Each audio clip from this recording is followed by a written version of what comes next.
When we think about the digital world, it's so easy to see things in just black and white, right?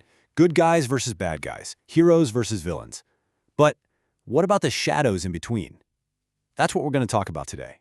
We're diving into this super murky area, this moral twilight of a group that is just really hard to pin down, the gray hat hackers.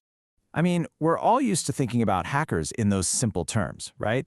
They're either the hero saving the day or the villain causing chaos. But the reality? Oh, the reality of cybersecurity is so much more complicated. It's just not that black and white. And right in that middle ground, that gray area, there's this other group.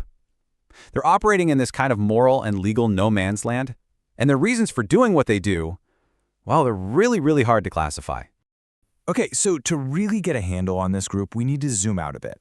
We've got to look at the whole spectrum of hackers and get past that simple good versus evil idea. And there they are. They're called gray hat hackers, and they're going to be the focus of our entire explainer. Honestly, the name itself, it just perfectly captures how ambiguous they are. So what does it actually mean to be a gray hat? Let's get into it. Let's break down how they work, how they get into systems, but maybe not with the bad intentions we usually think of. Okay, the key part of this whole definition is right here. They break into a system without permission. That's huge.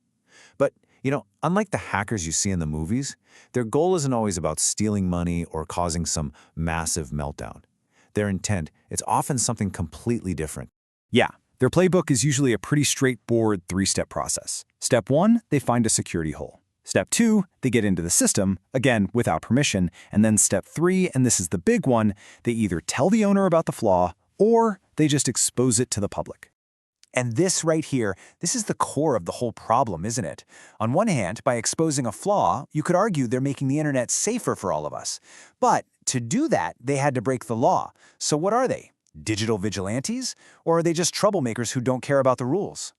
So yeah, that leads us straight into this massive ethical gray area they live in. Let's really look at the tightrope they're walking between what they want to achieve and how they go about doing it. One of the best ways to understand them is to look at what they usually don't do. They're not trying to steal your data for a quick buck, and they're not some kind of digital vandal trying to burn the whole system down. Nope, their focus is laser sharp on that one thing, the security flaw. But here's the reality check. No matter what their intentions are, what they're doing is unauthorized. And in most places around the world, that means it's illegal. Period. It doesn't matter how noble the goal is. Accessing a computer system without permission is a crime. It's a really clear line in the sand, and they just step right over it. All right, to really nail this down, let's put them all side by side. Let's do a little lineup: white hat, black hat, and our gray hat hackers. Okay, this chart makes it super clear. You've got your white hats. They're the good guys, the ethical hackers who have permission to be there. Their job is to protect things. Then you've got the black hats, no permission, pure and simple criminals, in it for money or to cause harm. And then, right in the middle, you have the gray hats. Just like the black hats, they have no permission, but their goal is totally different. It's all about exposing flaws. So, look, if you remember one thing from this whole comparison, make it this. The huge, crucial difference between a white hat and a gray hat, it isn't their skill level. It's not even really about their ultimate intention. It all comes down to one word: permission. That single word is the bright red line separating a paid security pro from a potential criminal.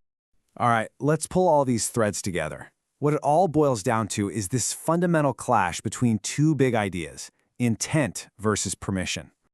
And this isn't just some abstract idea, okay? In the real world, this stuff happens. A gray hat might publicly shame a company to force them to patch a vulnerability. Or maybe they just want the credit. They want recognition for what they found. Or, and this is where it gets really murky, they might ask for a bug bounty, basically a reward, but only after the fact, after they've already broken in. And that brings us to the final big takeaway here. Look, in the world of hacking, your intentions, they definitely matter.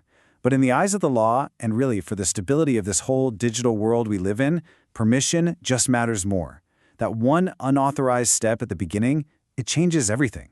It completely blurs the line between helping and harming. And it leaves us with a really tough question to think about. In this digital age, can a good result ever truly justify an illegal action?